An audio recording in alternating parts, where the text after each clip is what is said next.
হযরত Shah Sulaiman Fateh Gazi Baghdadi রহমতুল্লাহ আলাইহির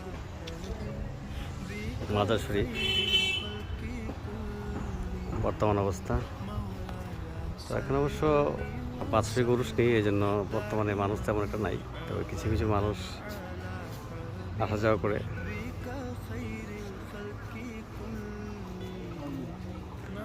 চারদিকের পরিবেশটা একটু আপনাদেরকে দেখাচ্ছি। অনেকেই চিনেন এই জায়গাটা, তো অনেকে আসছেন।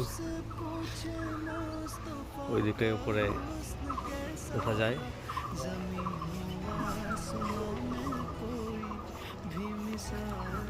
মাজারের পাশ দিয়ে রেল লাইনটা চলে গেছে, এদিকে যাওয়া যায় সিলেট। এদিকে রেল লাইনটা গেছে মাজারের পাশ বয়ে।